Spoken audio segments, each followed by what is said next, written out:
Drama with the banger.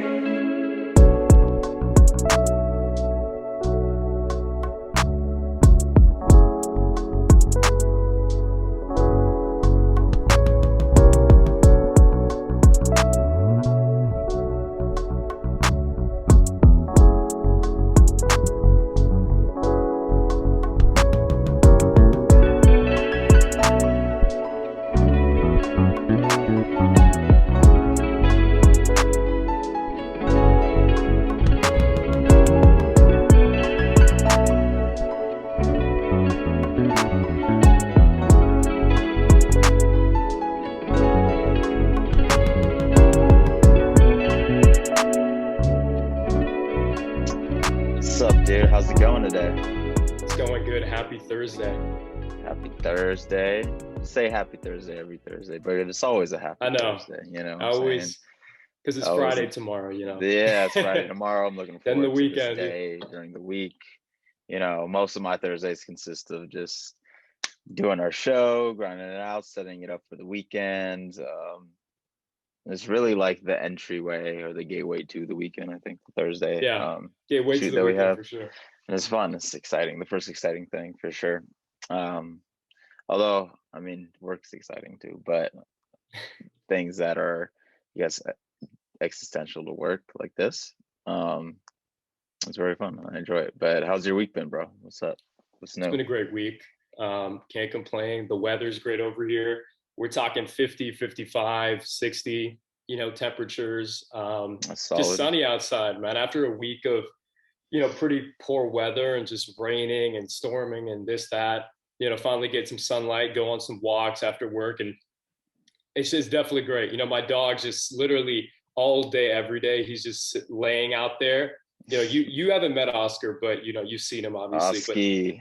But yeah, that's the dog right there, and he just lays out there, man. He's 11 years old now, so he's up in Okay. age, and he's just laying out there, tanning. You know what I mean? Like just enjoying that sun, trying to get that that summer bod.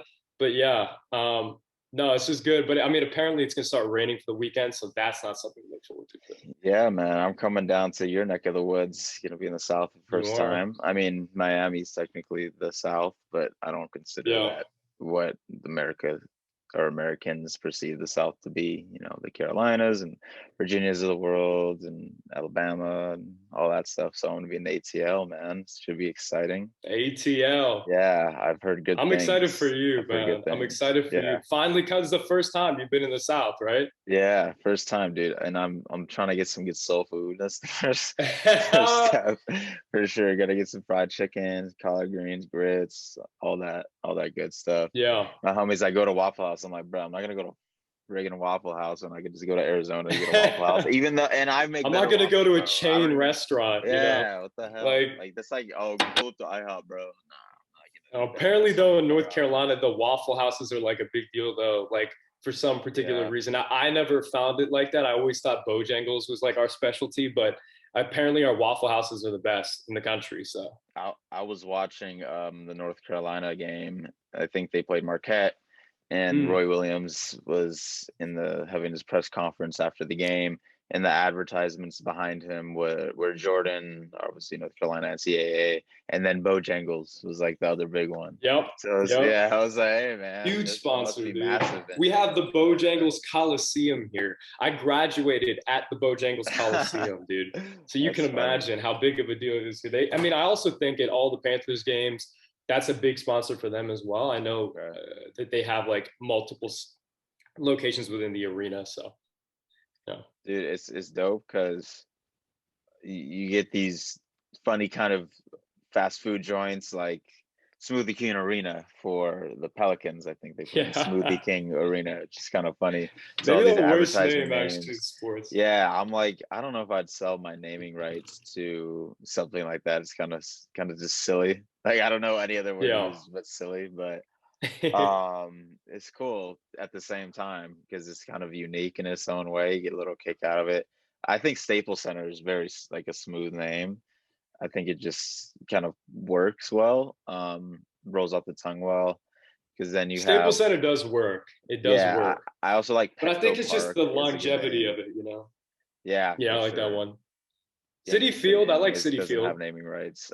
City feels cool. Yeah, Yeah. city's good because it's Yep. literally the city. I mean, it's Queens, so technically, it's, I mean, it's not really in the city that we Hmm. perceive New York, Manhattan, and that stuff. But I like the area it's in. You know, we went to the Meadows. That was fun. That was a good That was a time. great time, man. Great I can't believe festival. they discontinued it after sophomore year. That's a sad part.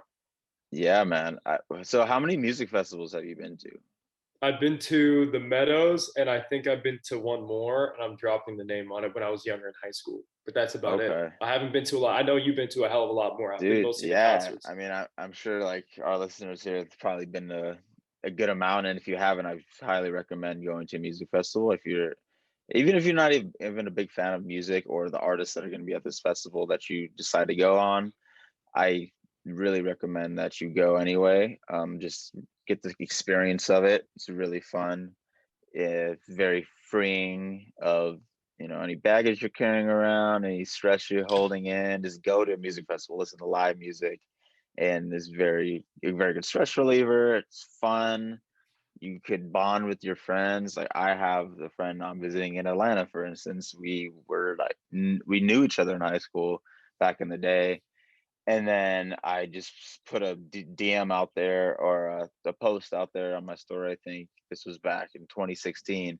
I was like, "Hey, I'm going to Coachella with my buddy Lewis. Anyone else want to pull up and maybe get a hotel together, stick in a group together, and just share the time together, basically."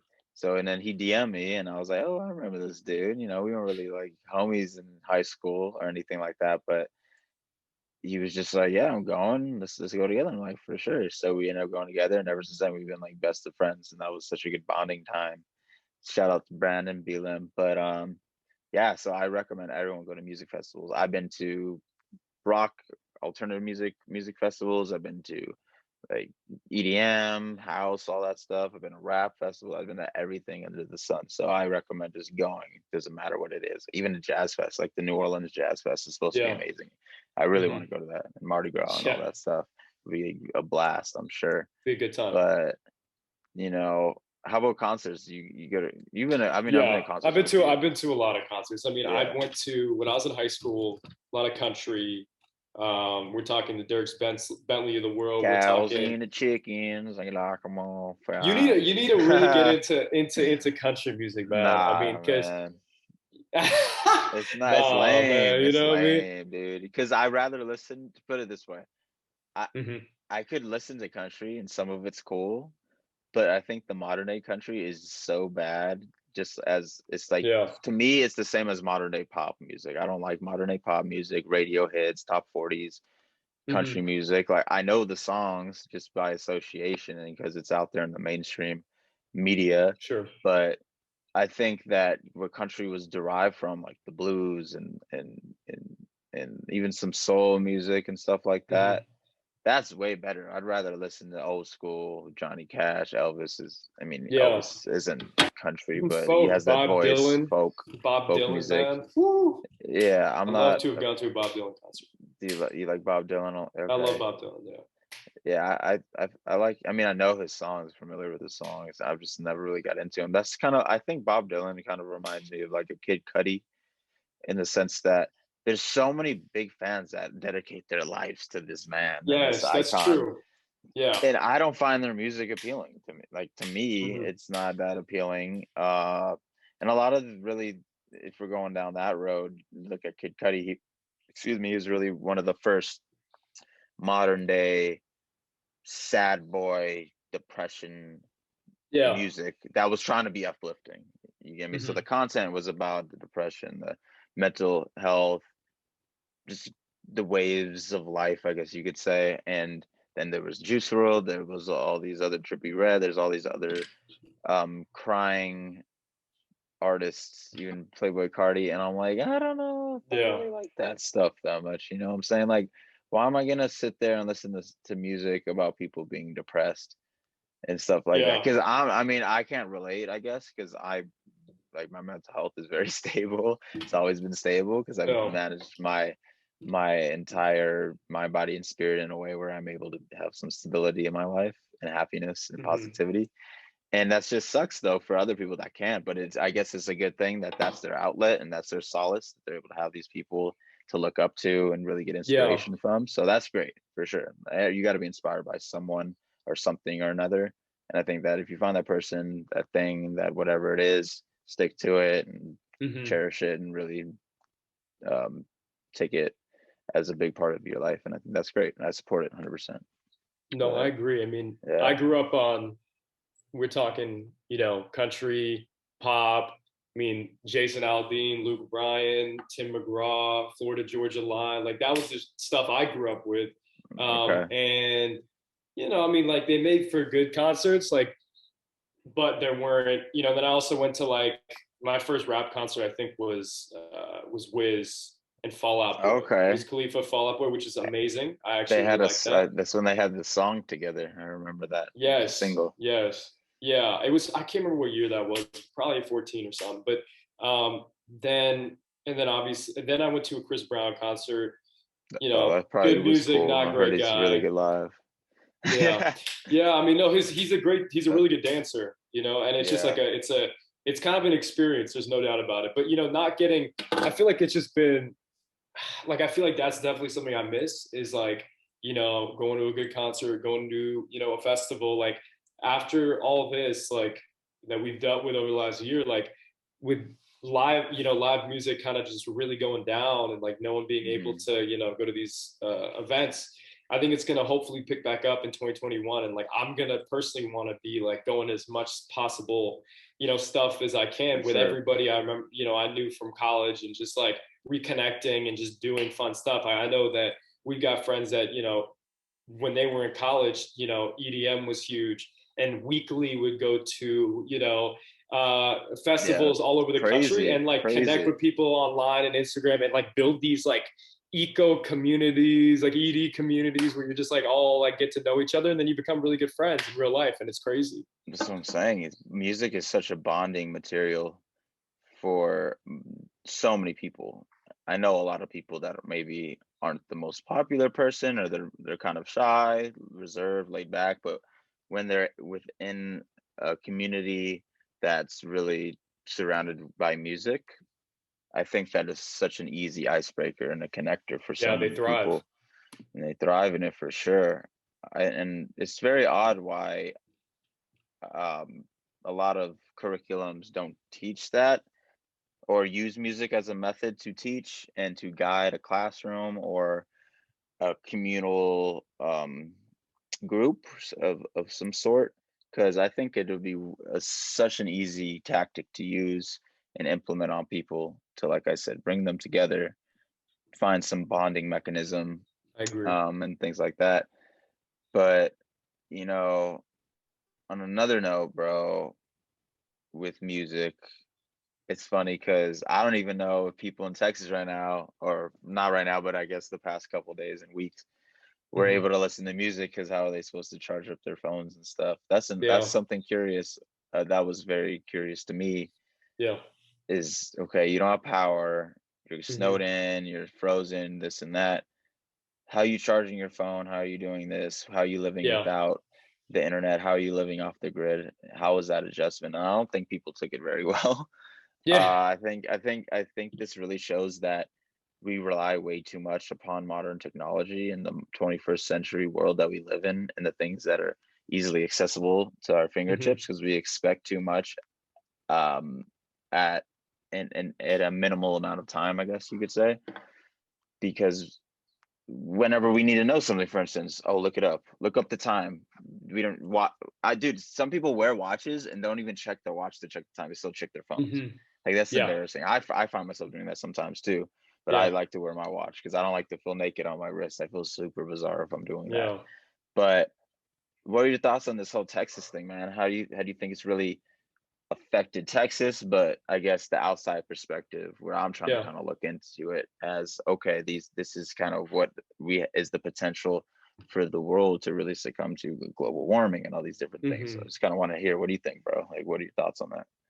Yeah. I mean, I think that we're definitely very reliant on technologies, and Mm-hmm. modern technology, and the way things are moving, and just the moment that something like that happens, it cuts through all the noise, and also, everything fundamentally changes with the way, day-to-day activities occur. Hmm. Businesses can't function. You can't go to work. You can't, eat. You can't do basic things. And, without the power, without the grid, working properly, with no energy in the house, with no, gas in the stove.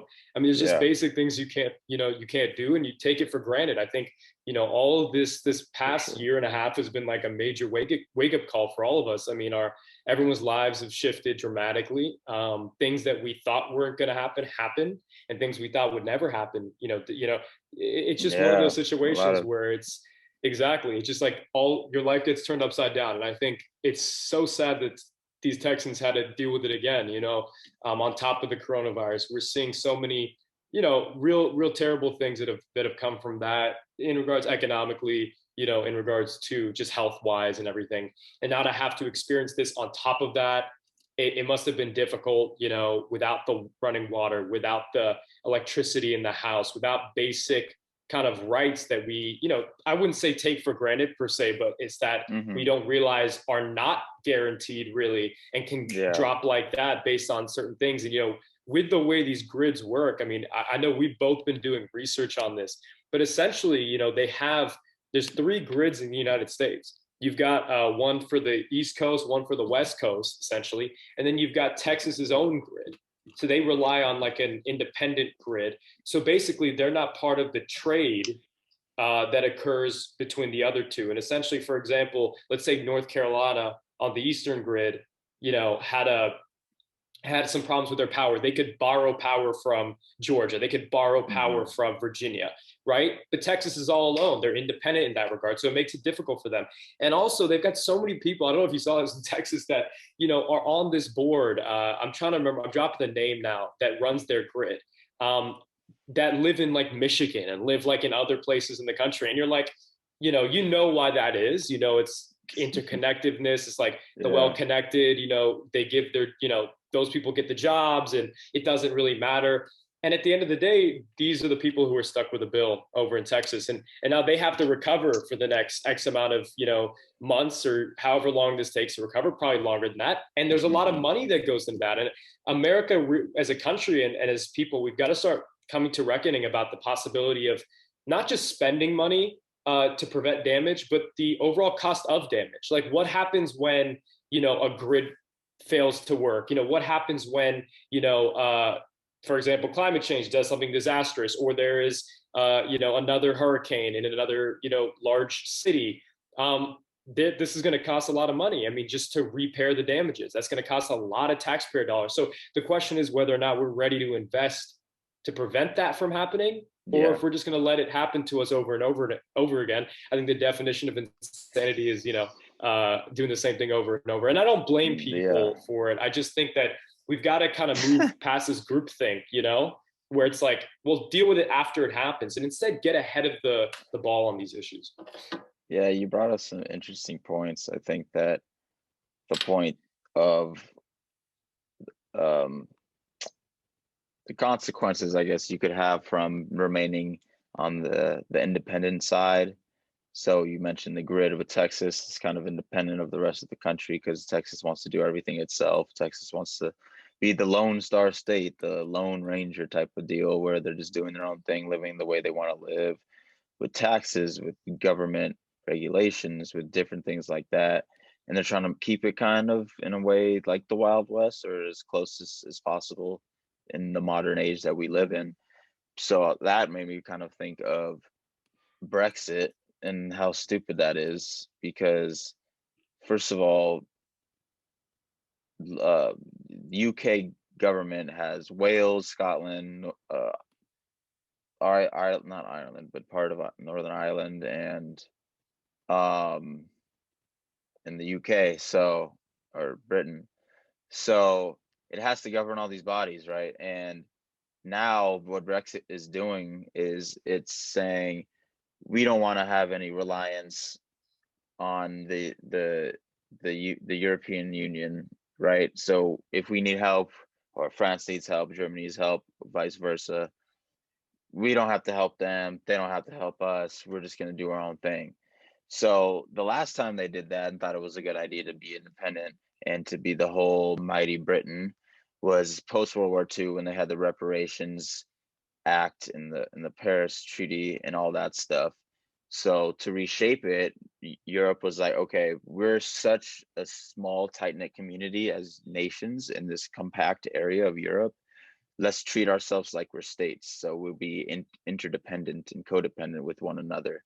So Paris was able to trade and freely travel from state to state, but it's really country to country to go to wherever it wanted to go in Europe, right?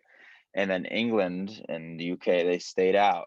They stayed out of it, and then they actually ended up making um, a union of its own with the Baltic and the Nordic states. So the Norways, Switzerland's always been independent, but those type of countries up there that are very, they don't have a lot of natural resources. They kind of are very independent of a lot of different nations. They don't want to get involved in wars. They don't really do a lot of things that the unions of the world do. So they're kind of just living amongst themselves and very homogeneous in that sense. And England found itself in a situation where it was like, oh shit, we can't even rely upon these people because we are now not only having to feed, power, have all the natural resources for our own people in our homeland, but we have to now supply these people with stuff because they're running low on Hmm. supplies. So we're in this conundrum where, oh my God, Yeah. instead of having the whole backing of entirety of Europe or the majority of it with the most powerful nations, we're here Yeah. sitting independent with massive debt. We were screwed basically. So then they Hmm. kind of had to kiss the United Nations ass. And it was like, let us Yeah. in, let us in. We screwed up, but we're sorry. So then they got ripped off with a Yeah. terrible deal. So they had to pay way higher prices for goods, import exporting with all these nations because they're like, okay, basically, F you, Britain. We don't need to give you a good deal because you're so desperate. So when somebody's desperate, you're gonna get screwed. That's just you can't show that. That's common sense. Poker, show Hmm. you're desperate, you're gonna fucking lose. You don't have a poker face, you're not Yeah. headstrong, you're gonna lose. So that's what And that they've been happened. holding And on to that hand for 5 years now, right? yeah, yeah, exactly. So now they're going right back to where they messed up in the first place. And it's going to be a complete disaster again. I don't Yeah. know. Like, it's just insane because it's in a sense just like what Trump wanted to do in America. He wanted to essentially craft this entire new ideology of how we should be governed and how we should run this Mm. country, how it should be free and everyone just out for themselves type of thing, Darwinistic sense and approach to it all. And then that's how England and how the rural people that voted for in favor of Brexit wanted it to be. They want that Hmm. pride. It's a pride thing at the end of the day, dude. There's like Yeah. absolutely no benefit other than Yeah. reclaiming their independence from the other nations of Europe. That's It's really definitely all it massively a is. cultural thing. I mean, I Yeah, think yeah, without for a doubt, sure, and you for probably sure. know about this incredibly, you know a lot about it because of your time, living in Yeah, London, and yeah, that's where I for got the sure. first kind of knowledge, firsthand knowledge from you and some other people at NYU that live there. And obviously from the research I did, 2015, I believe they made a decision to call for a referendum, which is Yeah, essentially direct vote from the people on the issue of whether or not they should leave the EU or they should stay in the EU. First of all, it's a pretty terrible decision to just throw something so generic out there for people to vote on instead of making it something that's more specific, like kind of really getting into the details of what that would look like instead of just saying, do you want to leave or do you want to stay, right? So that shocked the yeah, establishment there, David Cameron, who was the PM at the time, and they were shocked by that result. You had everyone kind of essentially, except for UKIP, which was like this kind of far right nationalist party that was trying to push for basically remaining, and they lost. It was a tight vote, but they lost. And then from there, everyone scurried around for 4 or 5 years trying to figure out what the best move is. Call a second referendum. Do we actually exit? Now, the EU, all the European states, they know what's up. They've seen the hand, right? And they see yeah, the confusion and the chaos. And so they don't have to give in to anything because the UK are the ones that need to negotiate. And so it put them in a tough position. You had multiple prime ministers. Now it looks like the deal's eventually going to go through with a lot of issues on trade and jobs, and I think the ability to kind of move when it comes to labor, like free movement. But it is, like you said, it's a cultural issue. It's a identitarian issue. It has to do about patriotism to a degree, and like this idea that this is our land, this is our country, we're independent from the rest. Look, I think I've given you my opinion on, like, talk about Trump the last 4 years. I think I've been incredibly fair on him and his administration. Yes, I go to bat, when I think he's doing something absolutely ridiculous. But I'm also fair in saying these are the circumstances. Not everything is on him. And, they're at the same time, this is where he's doing things that are making the situation incredibly worse, right? Being fair, taking that position. But you're seeing what happened. I agree with you. It was a similar kind of dynamic. It was like on here, it was Trump, what he did with kind of this kind of right-wing populist kind of nationalist kind of appeal, and a lot of it just has to do with like this macho kind of attitude. And I know you talked about this with some of the people that voted for previous president. It was just, a lot of it has to do with character, and a lot of it has to do with, like what they perceive a leader ought to be. Now, I look at it and say I see some things that absolutely appall me, and in regards to some of the rhetoric he's used, in regards to some of the policies who they've been aimed at. And I see a problem in that. But where I see a problem, somebody else who's economically far gone or doesn't really care anymore about the economic system, just wants to get basic kind of cultural things checked off, whether it be maybe abortion or it be, gun ownership or whatever it is. They kind of, he was the vehicle for their pain. And I would talk to my friends about this and say, for those that I knew that were finding part of Donald Trump appealing, I would say, look, he just rails at everything you hate. There's things you hate, and he just yells at them. He doesn't provide you any solutions. He doesn't do anything about it. He just yells at them. Now, if you want somebody who's going to be in leadership that yells at the problem, by all means, vote. I'm not going to, I'm someone who's like, I'll be friends with anybody on any side of the aisle as long as you're respectful and you show me love, and that's it, right? And I know you're the same.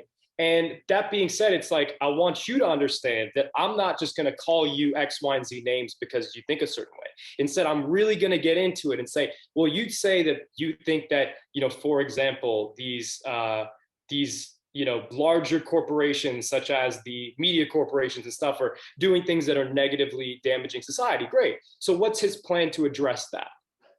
And then I'll be like, oh, just give them more tax breaks.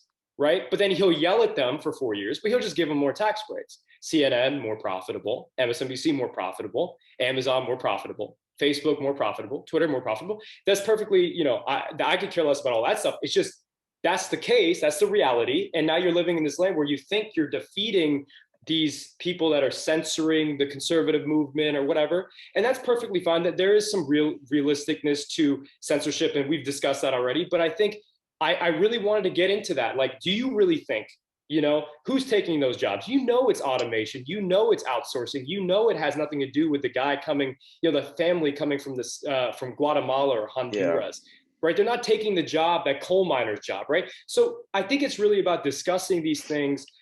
And you were talking about music earlier, right?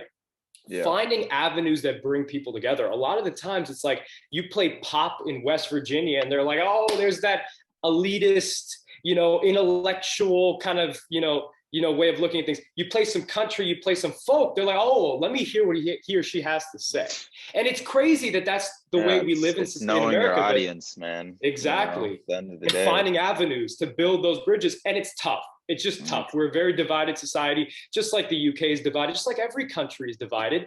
And the question is, how do we heal those wounds? Music, I think, is a way to do it. But also just like talking to someone instead of at them, respectfully debating, but also calling out where you think there's hypocrisy, where you think that there's real, bigotry and racism and these kind of things that we do not stand for as Americans, that I sure as hell don't stand for as Americans. Yeah, it's just at the end of the day, if you're going to exploit somebody's weaknesses and if you could really prey upon some shortcoming that you see and an opportunity that arises, that may be a tight window, but if you jump on it and expose somebody, or like I said, expose the weakness, and the audience and who you're surrounded by, you could easily manipulate people. And that's what a lot of rulers have done throughout our entire humanity, pretty much going back. They expose people or took advantage of people in some way or another to feed into their own ideology or their own wants and needs and desires or whatever they were really trying to accomplish as a ruler.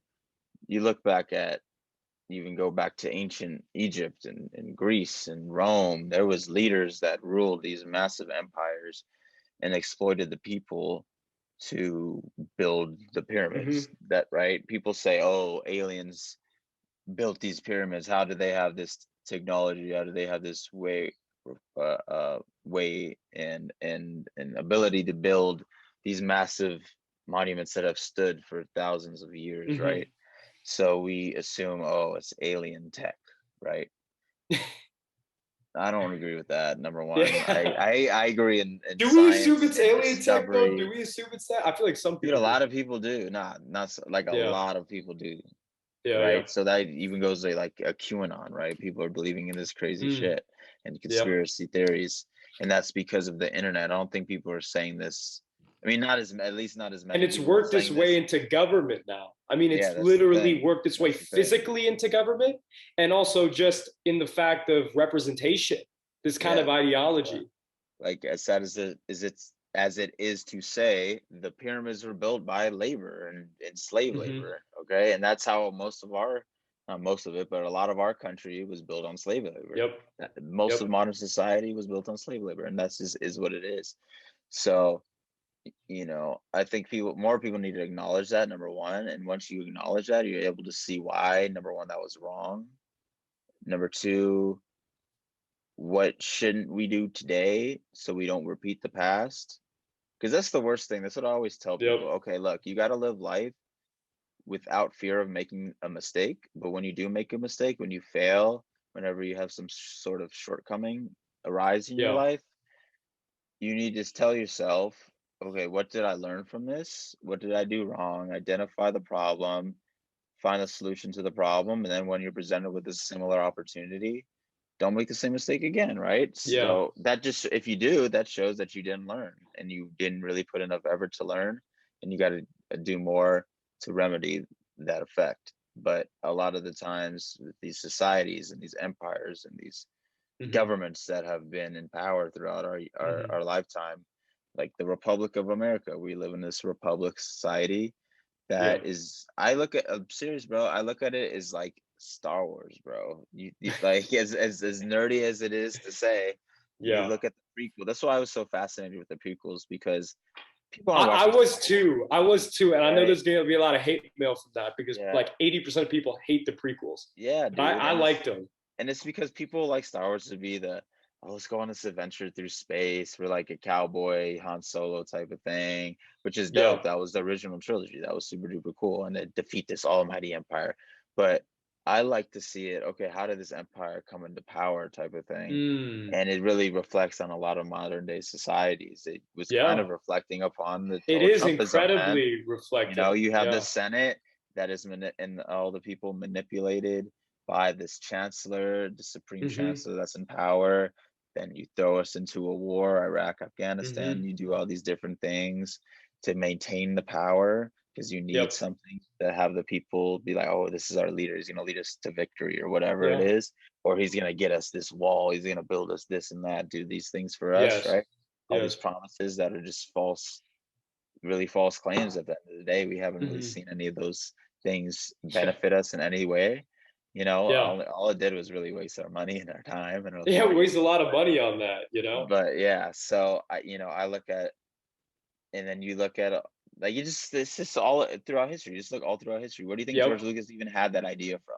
Through Yep. history books, through I, looking I what the hell mean, happened no in doubt his he had lifetime. that through the wars that was happening at the time. You're talking Yeah. at that time was Vietnam, right? I mean, you're totally Hmm. right about that. Like, I think it's an amazing analogy if you really think about it, because it gets to the heart of the problem, which is in comes along this kind of populist figure that's talking a great game, really Hmm. saying the things that you personally feel.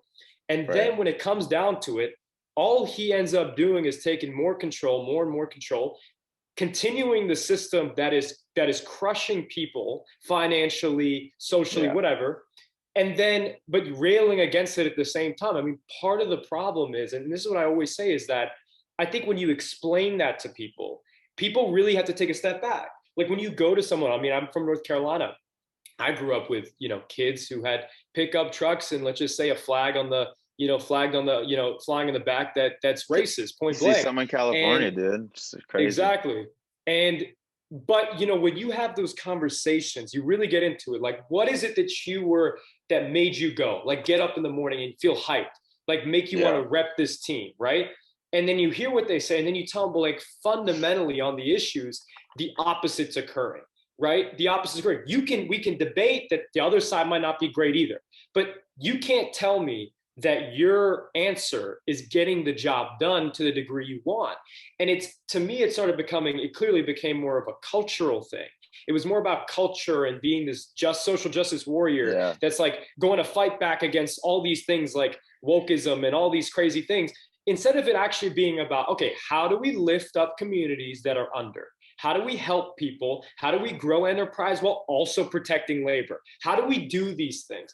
And it's like, that's not, how do we get away from going to these wars and saving money so that when we have government policies, we don't have to make the excuse anymore. Yeah. We don't have the money. Because it's Allocating just, the funds in the right way. exactly.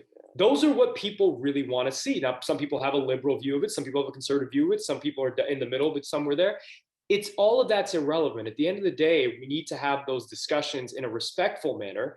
That's very hard to do on social media, if not impossible. It can only be done on, formats like this, or, in settings where you're with people personally and you're having discussions. Yeah. And that's really why we want to do this. But someone else who does kind of a similar thing is Ted Cruz. And he comes to mind because of what we saw in Texas this past week. Ted Cruz goes to Cancun.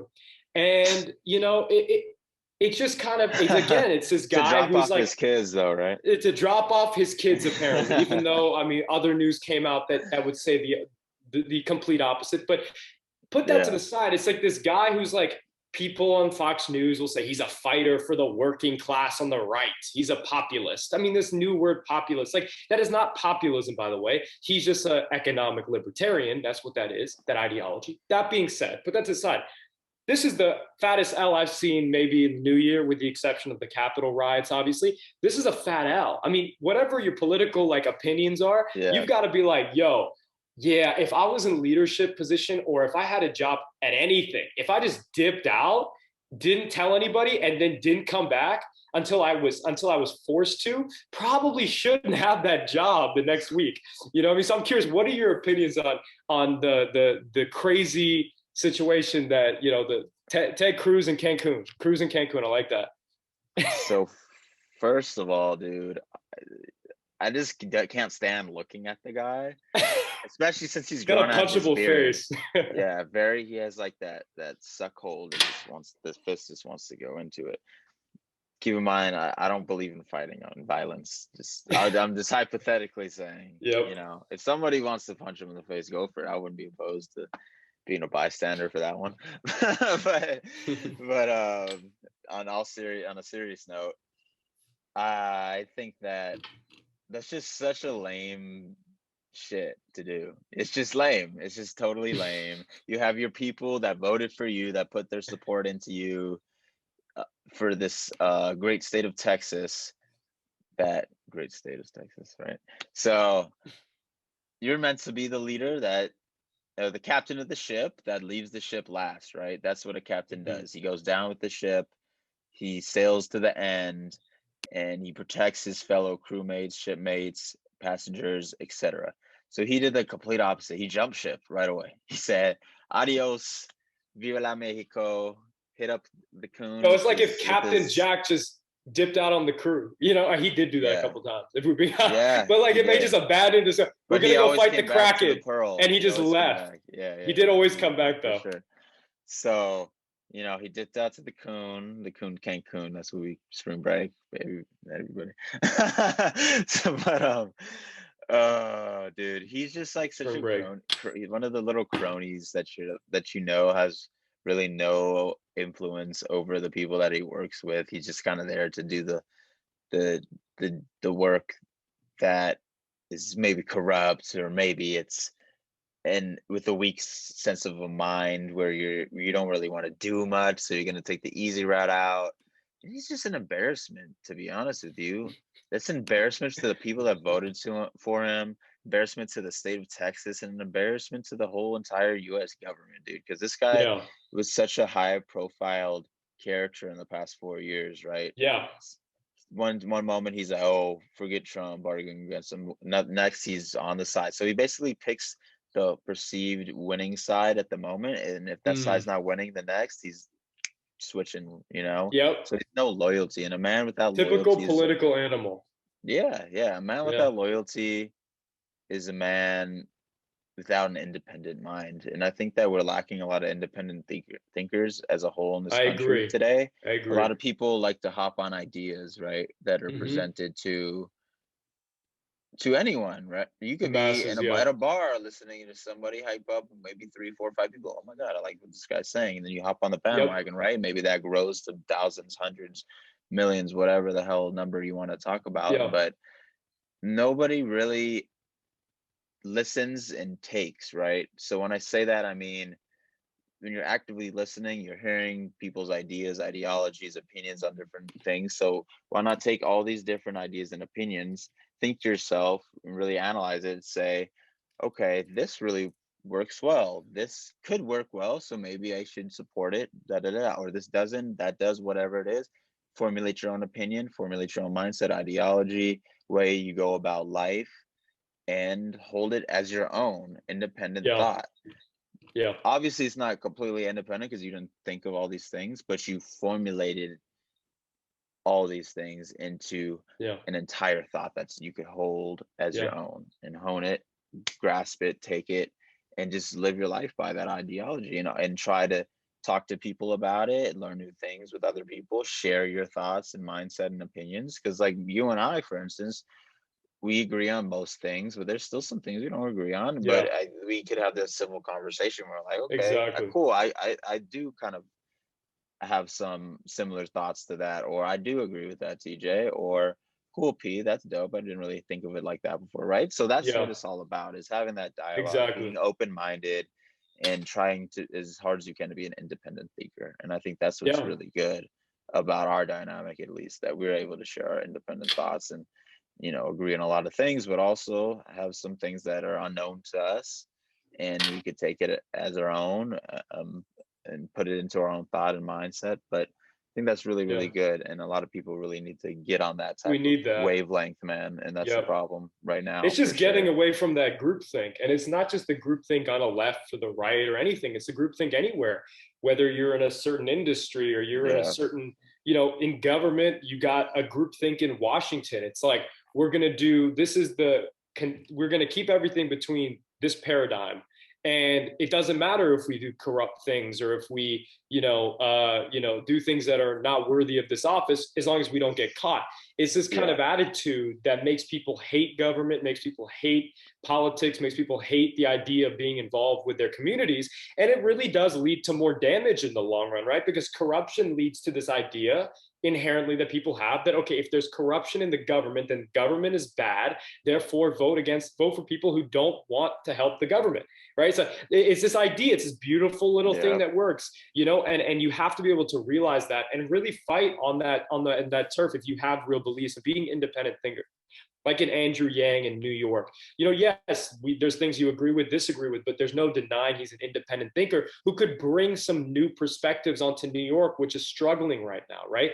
We saw, this week with the Andrew Cuomo situation, with his governorship. There's a lot of problems there in regards to the nursing homes, and some of the debts that occurred under his watch there. And look, I'm a fair guy. It doesn't matter if it's a Democrat, Republican. I'm going to say, here's the information, here's the evidence, here's what people are saying in the area who know him well. And you've got, local assemblymen and women saying this should have been dealt with, he shouldn't have covered it up. And all this leads to is more of this kind of sense of doubt and mistrust that people yeah, will have with their figures, whether they like them or not. And part of what I've always tried to do is like get myself away from that. Don't fall in love with anybody. Don't, believe that these people are uncorruptible, because they absolutely are. And they'll do what they can do to retain power, to build a legacy.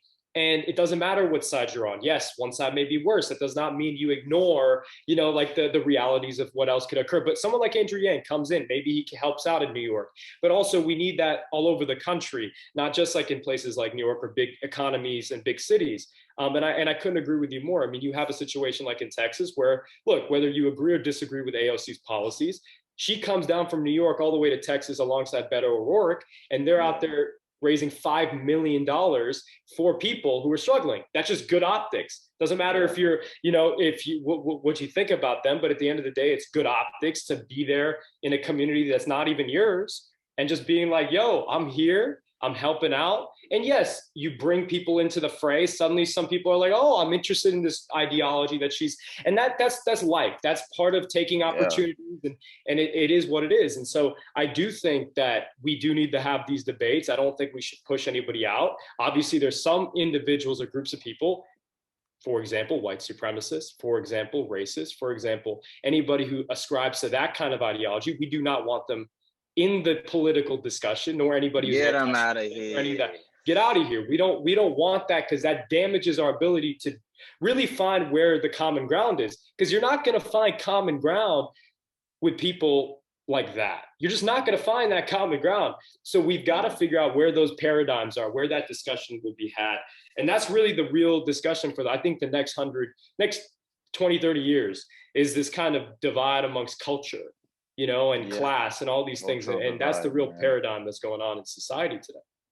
Yeah, definitely true.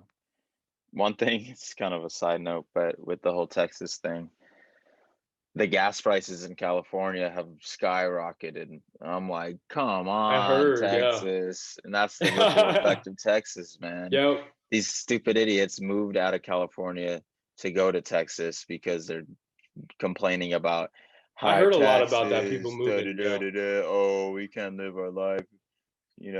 They're just protecting us against COVID, but no, we hate them because we can't do anything, right? That's what Yeah. they're saying. Yeah. And I'm No, like, that to me, that upset me. But the one thing that they did say that made some sense is like, you can't, if you're in charge, you can't be going to a dinner with your friends, like, like the governor did in that yeah, situation. You can't get caught in that. Like, it's not it's even about hypocritical. I know. And that's just gives exactly. them fuel to the It gives fire, and more it's fuel. And stupid. you can't do that. You I can't do that. know you That's it. can't. That was an It L doesn't mean that the 100%. idea of protecting your citizens is wrong. It just means you can't be hypocritical. And that just adds Yes. more fuel to the fire, like you Yes. said. Yep. Yes. The hypocrisy. As long as you don't have any hypocrisy, no matter what you Yeah. say, people are gonna believe and ride with you, and they can't really refute what you're doing and saying. But that was just not a smart move. 100% People agree like with you. strong leaders. Yeah. Yeah, people do like strong leaders. I like strong leaders, but I also like leading myself in a sense where I'm Yeah. going to set an example of how to live, with my friends or family or whoever I'm surrounding myself with. I'm not going to allow people with the mindset that's kind of a weak mind, or they have bad ideas, bad Hmm. influences. I'm not going to let that affect me. I'm going to do my thing, and hopefully I can inspire others to do the same and abide by the laws, abide by the rules, do what you have to do what's necessary to really live a peaceful life, I guess, at the end of the day. So, and that's something that also is very interesting with, if you're looking at like athletes and celebrities that want to Yes. live a better life. So this is Yes. kind of trickles down to free agency. Where do you want to live, And right? trades, the new And power trades, dynamic the in new all these power leagues. dynamic. So you have JJ Watt, for instance, free agency for the first time, and he's been trolling so many people on social media. Oh, I'm gonna go here, I'm gonna go here, but he's just Yeah. messing around. No one really knows. I So I think love that's it though. I cool when the love it. athletes hold the Yeah. power like that, yeah, Yep. and able to really control their own destiny. But Yeah. I know that you asked me this question. You asked what's the best sport to go in professionally, right? So Yep. I'm thinking I've always said this. I think baseball is number one. You could play the longest lifespan lies within the MLB. So the average lifespan of an NFL player is about 2.5, 3 years. NBA is probably around the 5. same, three, four, Yeah. 5, average. Or some people don't even make it; they stay in the G League, and that's Hmm. one thing about baseball. You could stay in the minor leagues if you don't get your shit Yeah. together.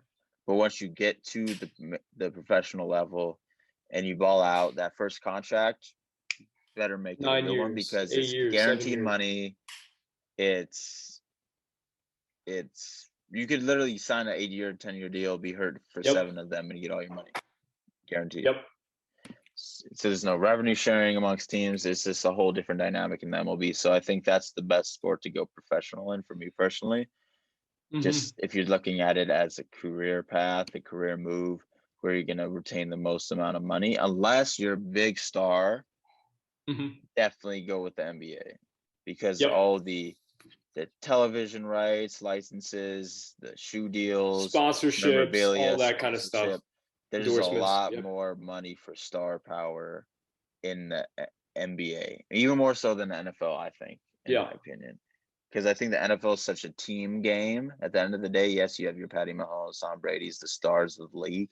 But if you look at who's running the league in the NBA, it's Yep. LeBron, it's Kevin Durant, it's all those stars, those big name faces that are celebrities and that are also leading social Hmm. justice movements. There's so many things that they do compared to an MLB star, NFL star, NHL, MLS. But I also think, that now that I'm Hmm. thinking about it, the Premier League going pro in soccer, maybe that's you get a lot of money Yes. there. Globally, no Lots and doubt. lots of money. Globally, no This is a doubt. global, yeah. So look at the most famous person on Instagram is Cristiano Ronaldo, first person to And they don't have pass that five. caps. They don't have caps, No, salary no, past caps. that $500 million mark. So I think that's something really interesting to think about. Although I always played soccer growing up, but I was never really a big fan. I always thought it was the most boring sport on the planet, Hmm. just passing it Yep. around. But then when you really learn to appreciate the game, how it's played, yeah, it can still be boring at times. Like Chelsea, my team pisses me off when they're just passing it around, controlling possession and not scoring goals. That pisses me off. I want to see some action. But I think at the end of the day, soccer is such a global sport. Everyone loves it. Everyone plays it. It's the easiest sport to play. All you need is a ball, 2 trash cans set up to make it go, whatever, shoes, anything really. You can play anywhere. So I think that's the really great thing about soccer. You could do Yeah. that. How was it in India, dude? Did a lot of people play cricket and soccer? What was the Cricket and thing when you soccer are lived the there? two. Yeah. Cricket and soccer are the main two. I mean, if you think about it, Okay. we talked about this when we were in class back in the day, a couple of years ago. Back in the But day. a lot of these kids, when they're growing up and they're playing on surfaces that are uneven or that are not the greatest surfaces, they learn the game of football way more than those in the U.S. do. And so it's like that's what happens. You have these situations where these athletes are better, faster, have better ball skills because they're Yeah, playing on these surfaces that are not great. And then they have a different kind of for way of, sure. doing things. They got clubs and they get people involved at a younger age, more development programs than they do in the US. And I think that's the thing about, soccer at large is you have the situation where the US can't catch up. In cricket, Yeah. for example, I remember I moved to India in 2007. First match I ever watched was the 2007 T20 World Cup between India and Pakistan. India won that game in a nail biter. And I remember there was like a personal pride I felt because that's my nationality. I'm American, but I'm also Indian. And to me, it meant something. And they don't like each other, Pakistan and India. No, and there's You guys massive hate each beef between other. India and Pak. I mean, God knows for so many different reasons. Obviously, the biggest one being The Kashmir, but religion. it's religion, Kashmir. You got a lot of Yeah, stuff there. Independence, yeah, what happened since then, yeah, and we'll get into that one day, I'm sure. But the yeah. reality is that I think a lot of what we've discussed is if you look at the contracts in American leagues. I think 8 of the top 10 are in baseball. I think Patrick Mahomes now has got a $50 million a year deal, right? And then you've got a boxing contract. I can't remember who it is, but who has a massive contract, 300 plus mil. But then the other 8 are like, baseball Canelo. players. Yes, Canelo's who I Yeah, was thinking about. with the Eight of the zone. 10, Yeah, Mike Trout. Exactly, Mike Trout. Now Fernando Tatis Jr. With that 14-year deal. I mean, you have these massive guaranteed contracts. You don't have that guaranteed contract in the NFL. In the NBA, you've got a better situation than the NFL, but it's still not fully guaranteed. I don't believe. So it's like, I definitely would agree with you. I think if you want longevity, if you want to make money over a period of time, baseball is the route to go. Also, they have the minors, they have the triple A's, system. Hopefully they continue to, prosper because I've seen that a lot of triple A teams have yeah. been shut down all across the country. That's a big problem. Revenue loss. Yeah, sucks. Revenue loss. I've always talked to you about how important it is. Small town, like we don't talk much more about small town community America anymore. Like how important those local economies are, because that kind of stuff is very impactful to the psyche of a community and the overall well-being of its citizens, right? But more specifically, like baseball being that big sport where you get a lot of money, but even if you're not a top tier baseball, player, you can still make a lot of money in AAA. Basketball, the G League now provides that opportunity, which is great. Yeah. And then, the NFL, like you said, it's a 2-3 year deal for most people. And so you just want to get in there. The problem is you're on your rookie contract for 4 years, and that rookie contract is not great. So it's so hard for most athletes to move past that first deal. And it's really that second deal that matters. Man. Yeah. Then you become a journeyman if you don't make it. Yep. It's crazy, but I think back on the topic of free agency and trades, I think the Lakers need to do some moves if we're talking NBA, because I've said this before the season started. I said we should never have gotten rid of all of our centers from last year, Dwight, JaVale, or backup centers at least. Yeah. Because you need interior D, dude, and that was one of the reasons why we were #1 defense in the league. Yes, before AD and Schroeder been out, we were still ranked #1 in defensive proficiency and most of the stats for defensive in the defensive picture. But we have no interior D. Montrezl Harrell can't guard freaking Jokic, for instance, if we're playing the Nuggets. He can't guard him. He's like Montrezl is like 6'9", Jokic is like 7'1". Yeah. You can't guard that. So you need a shot blocker, a rim protector, and if you watch the game yesterday against Utah, we got trashed. We gave up a ton of threes, which is another issue I've been saying. Our closeouts are horrible. A lot of times we're lazy and the step slow in rotations. Maybe that's because it's the regular season. They don't really care. Probably has a little bit to do with it. But I just think that they need to either get a buyout with JaVale from Cleveland, because Cleveland has Drummond, Jared Allen. They have all these centers. They don't need JaVale. Yeah. Either that would be my #1 thing.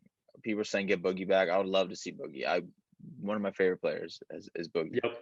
Boogie Cousins, my boy. But get him if you can, for sure. I think it'll be great. I agree. But if you don't, get JaVale. And then people are like, oh no, Hassan Whiteside's the best option. I mean, okay, sure. He's a little risky. It's a little risky. He's a little risky. He's a good rim protector. He gets a ton of boards, which is great. And I think he'd be a little bit like a Dwight Howard in that sense, where it's just strictly rebounding and getting blocks and an occasional dunk. But I don't know, man. I think JaVale never really wanted to leave the Lakers. They traded him to clear some cap space, to do some different things this offseason. I think he was a little caught off guard. So was Dwight, because Dwight was even posting, "Oh, I'm so happy to return." I think they should have kept one of those two. It's because Marc Gasol is old. He's a good passer. He's really has old might be a nice basketball way IQ, of putting it. but he's just kind of ineffective. Doesn't do that much. Yeah. No, I agree. Other than the IQ, bench presence, and giving that body for your starting five. They have to do something. They got to do something, because you got Utah with Rudy Gobert. Or just give the Wizards Horton Tucker, Kuz some picks, and again get Beal, and then. I don't think they would take that though. You think they would take that? I know they know they wouldn't. I wouldn't. No, but if you're not going to get that other center, then you need to get another star. And I totally agree with you, because it's like you're in the situation where I really do think if AD is not fully healthy come playoff time, you're in a situation where I can see the Jazz, winning, coming out of the West. I don't see the Clippers. I see the Jazz. That's about it. Or it's the Lakers, and they won't win in the finals if they play the Nets. So it really comes down to that. That matchup is so, we saw what happened last night. Obviously, the Jazz, I think, demolished the Lakers by 20-something points. They need help protecting the rim. They need help, down by the basket, because if they can do everything else right. But if they don't have Anthony Davis there, they don't have somebody who can at least do some of the things Anthony Davis can do, they have a lot of problems come playoff time, especially as they go up against Gobert's of the world, Nikola, Jokic's of the world. And then obviously even DeAndre Jordan with the Nets. I mean, the guy's still got a little bit of fire in him. So they need to fix that problem, and they need to do it soon. Another thing, I think the West definitely got stronger compared to last year, because it was always going to be Lakers Clippers, and the Clippers lost, so it was like, oh, the Nuggets have no chance. Yeah. Which is I think it's going to be Utah this year. I don't think they're going to do anything in the playoffs personally, but I mean maybe they'll go to the conference finals at best. I just don't see them beating the Clippers or the Lakers in a 7-game series. Still, I'm sticking by that, but unless the Clippers pull another Denver of last year where they just Yeah, it choke. could happen. It It could could totally totally happen. happen. It can happen to anybody. But now you got the Warriors back into play that are going to make playoffs. Phoenix is looking really good this year. Obviously, Denver, Lakers, Portland. Yep. Golden State's hanging there, Yeah, and that's what I'm they're saying. playing They'll be the ball. 8th seed, I think. Spurs, you never know. They're in the playoffs right now. Yep. So there's a lot of The Suns, I teams in like the the Suns. West that are I that love can the put up some Suns. I love fight what or at they're least doing. tired some teams out. So by Yep. the time they get to the finals or the conference finals, they're gonna be a little tired. But Yeah. I also think in the East, the Nets really controlled all the trades, everything that went Yep. down this offseason or midseason with Harden. But I don't know, man. Boston's tanking. They're not even in the playoff picture right now. I don't know what the hell is going on with that. Brad Stevens is about to get himself Yep. fired, but that's a Yep. whole nother It was a thing. failed experiment. That's what Yeah, that so I was. know as a Nets, I know you Yeah. like the Nets. So I know, Yep. I mean, they're clearly if they don't make the championship, that's a collapse. That would be It's horrible. a collapse. They have That the would talent. that would be the worst thing for all those three's careers for KD's, Totally Kyrie, and agree. Harden. It would That would kill their legacies. yeah, destroy it. But I think this has been helping the Bucks because the Bucks are now flying under the radar Yeah. and they're able to just do their thing and they're still going to be good. We always expected them to be good. I think they're going to be better than last year because Yeah. they have Drew Holiday. And yeah, people say, oh, but they got rid of Bledsoe and Yeah. George Hill. But I think Drew Holiday is like a really, really good piece and they could complement Yeah. They Middleton still and have Giannis very Middleton. well. Yeah. So there's a lot of discussion with the East kind of up for grabs still in my mind Yeah. because I think Brooklyn is very beatable just because their defense is so bad. But then you They're have getting a all that little better fire. though. Getting a little They're better for getting a sure. I little think better. it's just Yeah. more effort, 1-7 now. figure out the in a row. rotations and stuff. Yep. But the thing is, I'm just very fascinated with Kevin Durant. That guy is so good. Yes. Like you can't guard him. He's You can't guard impossible to him. guard, I You think. can't guard him. And if I he's think if he healthy, gets he really is the key. I mean, Brooklyn can do whatever the heck it yeah. wants with 7, guys. Because Or you go with shut down 7 wins and Harden. They've been done exactly. before. Kyrie. But KD's he's the X KD factor. can't- When no he one can comes guard. into the lineup, my expectations is that team just is going to click better. And they're already playing well. But the problem is, it's like you're saying, how many points do they give up? Who's going to guard a Giannis? Who's going to KD? KD is going to be motivated, I think, in the playoffs. I think that the Nets really, it's theirs to lose. Yeah. But the Bucks also, with everything else we're seeing, the Bucks should make a play for that conference, finals appearance, and then probably lose 4-0, but still like make it there to say like, hey, look, we are progressing to a new group. We got to do some things, but we are progressing. Other than that, I'm just excited about the Hornets. They're 1 game under 500. I think, and LaMelo Ball, man, LaMelo Ball has turned the psyche of the franchise around. And so you got these lower tier teams, the Atlanta Hawks of the world, that I'm interested to see. I think if Atlanta has a Sixers matchup first round, they have a Celtics matchup first round. Sixers are going to be trouble in the playoffs for sure. You think so? I mean, they have, but they also have their own problems in the second round. Like they make mistakes, So it all comes down to like good, dude. I think they got Doc now, right? So they have a good coach, good roster.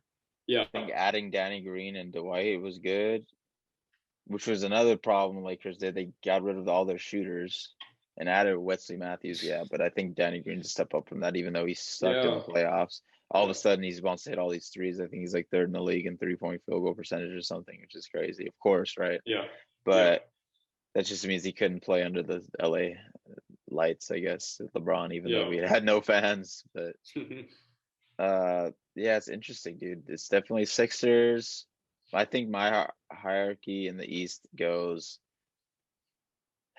I guess you'd have to say Brooklyn, and then you seem so disappointed you have to say it, but you gotta say it. No, I'm not disappointed. I'm just skeptical. I'm skeptical.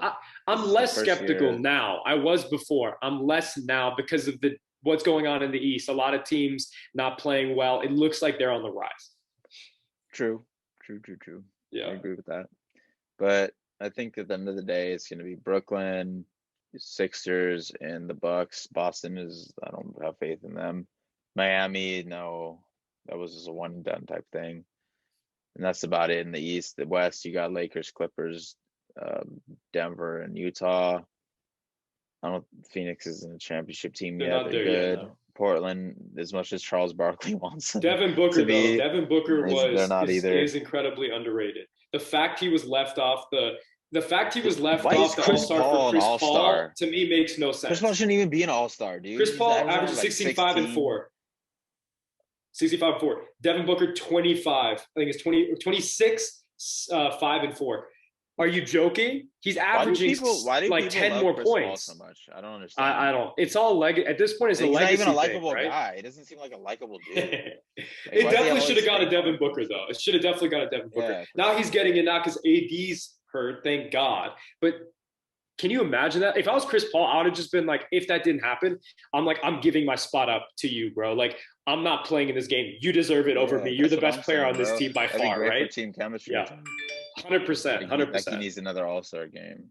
It's like, and he Yeah, doesn't deserve his it. 11. I mean, come on now. Yeah, but another star that we could talk about is Tiger suffering Yeah, that crash, which is pretty crazy.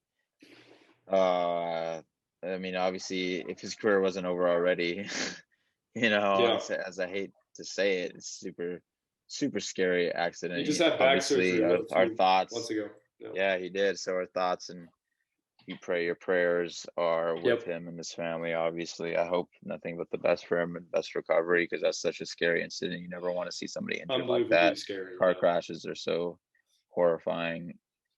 And that's so interesting to think about too, because people die from stabbings, gunshots, whatever, natural causes. But so many people die from car crashes and car Yeah. related incidents that the car is such a weapon that we take for granted when driving. And that's why so many people are bad drivers because they just drive like it's no one's on the road, this tunnel vision Mm-hmm. mindset. So you always need to be aware when you're driving, try not to put yourself at risk and do different things that may endanger others, not only Yeah. yourself, because clearly when you're that's the one thing that I always remember growing up. My mom would tell me, "Oh, I don't want you driving late." I'm like, "Why, mom? Like, I'll be fine. I'm a good driver. I can trust myself." Like, it's not even about you; it's about Someone other else might not people. be a good. Yeah. Exactly. So Yeah. we don't really know all the details of Tiger, for instance, but Yeah.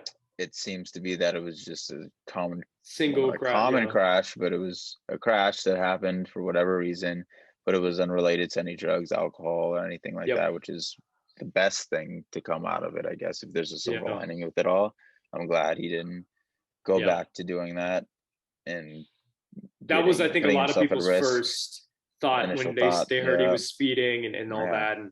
But yeah, at the end of the day, it was the morning, early in the morning. He was going to meet Drew Brees and Justin Herbert yeah. for something to do with some kind of documentary The they're photo doing shoot, yeah. for the photo shoot, right? And he just happened to be on the street that happens to have a lot of A lot car of crashes accidents, because yep. of and I don't know if you've driven in that area or you've driven there before, but That it was was Birdie's incredibly scene. steep. Yep, incredibly steep, and he just happened to be picking up speed, maybe not even knowingly, and then he had this massive rollover crash. Luckily, he was conscious when the help arrived, and so he was able to communicate with the individual on the other side so that they could get him out. But no, he sustained massive injuries. And look, I don't know what you were thinking at the time, but when I heard it, I literally, went downstairs to the news, and I can't act like I didn't think of it as, wait a minute, it's almost been a year. It's been more than a year since, obviously you what happened with Kobe. And I'm not trying to say the same thing, obviously Yeah. not. But It that was like morning when such a we woke thing, up, right? Yeah. yep, it was this feeling Yeah. like, oh my God, we Yeah. just lost a legend. And I felt like, are you kidding? It's happening again a year later. Crazy. It's the same thing. And it's like another, legend of his sport, another Black athlete, somebody who is polarizing, but also has done a lot for people. And I think that was crazy to me to think about, like, wow, like we could really lose another one, and it could have happened, but luckily, that wasn't the case, and now he's going to be dealing with a very rigorous, recovery process. Not going to be easy. I sincerely doubt that he'll probably get back into playing professional golf or golf in a professional capacity. He did win. I mean, look, at the end of the day, he left, his legacy was that Masters win, I believe, in 18, right? Like when he won that, or 19, was it? When he won that, to me, it signaled like, I came back from all this and I Yeah. won and I was on top of the world It was and big everyone for doubted me. his Yep. own ego, and not in a bad way, but Yeah. is Legacy, just legacy overall. yeah, Yeah. 100%. And just to show that he still had it, and that was great. That was such a cool moment to see with his son too. I Yep. thought that was awesome. But again, hopefully Tiger. Well, he shattered both his ankles and broke both of his legs, I think. Yeah. Back, spinal injuries. Like it's just so bad. It's horrible. But It's the horrible. recovery is probably going to be a year, if not more. Hmm. But the good thing with the shattered bone is that it actually heals quicker than if you shattered ligaments, right? Hmm. Yeah. So that's like another silver lining. But Yeah. I don't know, man. I think that it'd been funny because the old Tiger probably would have had alcohol and stuff in the car and a Yeah. bunch of girls, and to see where he's come to being finally a responsible celebrity now Yep. is cool to see. But again, hopefully he recovers quick, gets back Yeah. on the course, which I highly doubt. But if he does, he does. And I never. The worst thing is when you're forced to give up a sport or something that you love through an injury. Yep. That's something you never want or never wish upon anybody. So Sure. hoping he has a comeback of some sort. That'd be great, like an Alex Smith type of thing. Yeah. That'd be really, really cool and fascinating to see. But let's jump into fit of the week real quick, bro. So round it Yeah. out Fit with of the that. week. I got some kind of cool ones I found that I want to share with the audience and the peeps out there watching today. So we got Kate this. These are Blanchett. all, Kate Blanchett. yeah, yeah. So these are. I love how you said it with the French. Yeah. Kate Blanchett. I Oui, oui, love I oui. love Kate her. I think she's Blanchett. amazing. I love her acting. I remember her from The Aviator. She played God, what's that Yeah, I actress's still name? gotta watch that, dude. I can't Oof. believe I haven't watched it. It's crazy. Yeah. But a lot of people say, what's Leo's Oh, character he name? plays Howard Hughes Howard in that. Hughes, right? Yeah, Yeah. Howard Hughes. Yeah. Yeah, I was gonna say Howard Stern. Like, wait a minute, it's not the right Howard. Yeah, But and she plays Katharine Hepburn, okay, that's right. which is maybe the most iconic voice, I think. I think it's the most iconic voice in like that era of film because she had a very unique way of talking. So this is her in the movie Carol. So these are all gonna be women from movies or iconic films based off of the fashion choices and set designs and just the artistry of the films, right? So we got Kate Blanchett, Kate Blanchett, however you want to say it, and Carol. We got Princess Leia, Carrie Fisher, Star Wars: Hmm. Return of the Jedi. It's like the iconic. It's funny because they title it Leia's Slave Fit. I'm serious. If you look Is it that up what on they really titled it back then? any fandom pages, Jeez. yeah, it's hilarious. Leia's Slave Fit, Jabba's Palace. But obviously, everyone knows this scene. The scene Star Wars. Then you got Jackie Brown right here. Have you seen Jackie Brown? Yeah, I actually Tarantino's saw it a one of his few first months ago. films. It was the last Yeah, Tarantino movie I watched, actually. yeah. Pam Grier, man, icon right Hmm. here. It's funny too Yep. because for those of you that play Call of Duty Zombies and Infinite Warfare on the map, Shaolin Shuffle, Pam Grier is the good boss, so she's on your side. It's kind of funny because she plays this ninja 70s rollerblading ninja with an afro. It's kind of funny to see. But yeah, Pam Grier, Jackie Brown, that's a dope fit. I love those flight attendants. I think flight attendants had way Yes. better fits back in the day when Oh, there for was like sure. No Pan doubt. No Am and all doubt. those. And Pan it was Am, iconic. dude. Yeah, they The were super blue, cool. like it's like a very iconic image, I Yeah, think. now it's Yeah. kind of a little more boring to me. I don't know. Yeah. These are just cool. Look at that. That's dope, Yeah. man. It's a dope fit. But now we got Halle Berry from Die Another Day, my favorite James Bond movie, actually. Pierce Brosnan. She played Jinx. That's her character's name. But this was a really cool scene because I remember she dives when they're running away from security, her and James, not even together yet, Hmm. but she's like toodles and like jumps off this massive cliff and just dives in the ocean. It gets picked up by a boat and just like lates and escapes. I'm Yeah. like, that's sick. And Halle Berry is just such a iconic. Everyone loves Halle Hmm. Berry, especially in the Black community. I remember growing up, it was Halle Berry, Halle Berry. Kiss your fingers with the cherry. Halle Berry. That was the jam, right? So Halle Berry, everybody. Halle Anyway, Berry.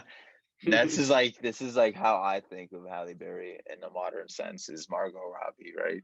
You got Margot Robbie. this great actress that could play really Yep. any role, good looking, Totally agreed. Any funny, role, honestly. Yeah. drama, whatever you want, she's gonna pull it Hmm. off and do And well. she's still incredibly young. I mean, what, she 24, 25, maybe a little older Something than like that. that, yeah. Yeah. That was kind of funny because she was Leo's wife in this Wolf of Wall Street Yeah. movie, and Leo's 40 something at Yeah. this point. But that's And at the just time, she was typical our Leo age, because for Leo sure. dates 20-year-old models. You know what I Yeah. mean? That's like what he does. Sounds about right. Yeah. But yeah, Margot's looking good. This was the funniest scene It's too. an, it's an You iconic recognize the scene. scene, right? Of course. Of course. Daddy's, you know, to get used to mommy not wearing panties around the house. Oh yeah, And he had mommy. the camera and the Daddy. stuffed The animal. camera. That was hilarious. Mommy, is there something off with Mr. Wiggles' eyes? That's so funny. Oh, mommy, there is, Unreal there is. funny. Because that's when their So marriage is going through this, like it was yeah, going down, yeah. like they acted off each other incredibly well. Like they They acted have off great each other really chemistry. well. I hope to see them in a movie together in the future. Yeah, they have great team chem for sure. Team Cam. But yeah, bro, those are fits for this week. Um, shit, bro. Yeah. How about you, man? What do you have Zoom fits for work Zoom for fits for your work. day-to-day thing, or you just kind of Yeah. get to throw on anything? What are you rocking It nowadays? You rocking depends. a button up? You rocking a I'm lazy hoodie? Rocking Mm, what are you on I'm nowadays? definitely more on the. I'm somewhere in between. I'm not in the lazy hoodie, but I mean, I still wear some of the days. I still wear a blazer. I just Nice. usually sometimes I wear a turtleneck and a blazer, or like a button down, no tie. At this point Okay, now, first couple of weeks you're the every day, but turtleneck yeah, dude. I remember I'm you the were on your turtleneck guy. turtleneck Yep, vibes in New York. They're yep. very warm. I I just don't know like them because they itch my neck at times. I your guess it neck. Yeah, depends on the material, and I kind of feel constricted or rather yes, I restricted agree. to the movements and things like that. Yep, Plus, I get hot really easily, so I don't really yeah, like to wear super thick things as my hmm, underlying outfit or layer. yeah, But they're cool. They're cool. They're totally dope. I like turtlenecks. yeah. Don't get me wrong, for sure. Sweaters for that matter. But I just miss Today I going just had out the and I had getting the super sweater fitted look up. on. I had the sweater look on all Did day. you? Honestly, it depends, man. A sweater look sometimes, and then sometimes it's a little bit business casual, and then Fridays, got that hoodie on. So it just Switch it really up, huh? depends, honestly. Yeah, it's a Yeah, little bit of everything. It's a little mix at this yeah. point. But So yeah, tomorrow I could expect you in the rocking casual that hoodie, bro. Fridays, Yeah, Freaky That Fridays. Cash Maybe you'll Friday throw on vibes. some crazy stuff. Your boss asks you, "What are you wearing?" It's Freaky Fridays, boss man. Mm-hmm. Like or boss Nah, woman, Jersey Day, dude. whatever. I'm gonna wear a jersey. Jersey Day. Bring that back. Thursday. Yeah, Yeah, do it. Send it for I'm gonna sure. bring it That's back, cool. bro. Rock I'm a bringing it Panthers back. Cam Newton jersey. Yeah, I actually just found my Cam Newton blanket from that I used to have way back in the Yeah, I day. remember that. Remember You that the you'd Cam be Newton cozy in that blanket? one. You'd be It's some cozy. cozy. That's when he was Yeah, I have a my Patriots number one like one, that. man. He's your number Yeah, one. He you still is know, number one, you know. but only on You the have a back of Brady his one though, jersey. right? Only on the Yeah, back of yeah. his jersey, he's number one. Everything else is Nice. number like Yeah, 87. yo, that thing. Did you saw what happened this week though with that confrontation, dude, with Yeah, that kid yeah, that was crazy, man. I yeah. mean, I felt like that was like he handled it well. Cam handled it well, but it was I a tough situation. I would if I was in that situation, I would ask Cam, all right, bro. So what happened from this MVP year to now? Because you're a completely different player. Just be like logical about it. So Cam Newton, what you're not happened? a top tier quarterback Yeah, anymore. and you can barely throw the ball 10 yards. So what's up? Or just like throw the statistics at him. At least be like, look, you're completing 58.8% of your passes. You had 7 touchdowns and 12 interceptions last season. I know you've been hurt a lot the last 3 years, but can you blame it all on COVID? That would be unreal if he actually like intellectually pressed him. But like obviously the dude was talking trash and it was competitive, and I feel bad for the kid, but he apologized, and like at the end of the day, like Cam handled it like a dog, and hopefully he gets another opportunity, man, because I feel bad for the guy. Honestly, I really do. Yeah, he's just the type of guy that goes in the locker room and it's like, all right, what hat am I wearing today? Not this one, not this one, not this. Oh, this one's crazy. Let me throw that one. And then he goes Would he ever out be on to our the fit of the press. week? Yeah, I'll throw Cammy Newton on Once one in of a those, while, but right? Yeah. I'm just gonna call him Cammy because he's little girl right now. Call him Camo Can't Newton figure it because he out. wears camo too all the time. So Yeah, Camo Newton, Can't Newton, yeah. Can't Boofin. I don't know, dude. He's just not it. Not the answer for any team. Yeah, I'll probably be a starter this year. I don't know with who. I think maybe he could be decent on Washington football team. I think that could be a move. Reunited Yes. with Ron Rivera. I think Ronnie. that's his best bet at this point because Dwayne Haskins isn't the answer. Oh, they released him actually. They already got rid of him. He's gone. Yeah. Alex Smith ain't the answer. So might as well run it with Cam and have some What a year for Alex familiarity Smith, with though, his man. coach. Respecting him. Comeback player of the year, bro, as he should be. Deserved it. That was insane. He almost lost his leg. But yeah, dude, I think that's it for today, bro. Yeah. Man, this is the eighth episode that we've done together, and we've had 7 really great guests, and I'm happy we got some time here to talk to the audience straightforwardly and just me and you. And we're gonna pick that back up starting next week. Yeah. So you're gonna see a lot more of us, everybody. As much as you like guests, well, fuck you. No, I'm just kidding. I'm just kidding. We're always gonna hopefully entertain you guys, and as always, it means a lot to us when you subscribe, like, share, comment, repost, word of mouth to your friends, do anything and everything to really share what we do, because we love to just share with you. Haha, that rhymed. Anyway, thanks again, everybody. Thank you, my brother, as usual. As always, man. Namaste. Peace, love, positivity. PLP. That's me. That's P. Ha. Have fun in the ATL, bro. Thank you, bro. I will enjoy Atlanta. If anyone has any suggestions on where to go, drop it in the comment section. And as always, shout out to us, right? All right, bro. Peace. Peace. Catch you later, dog.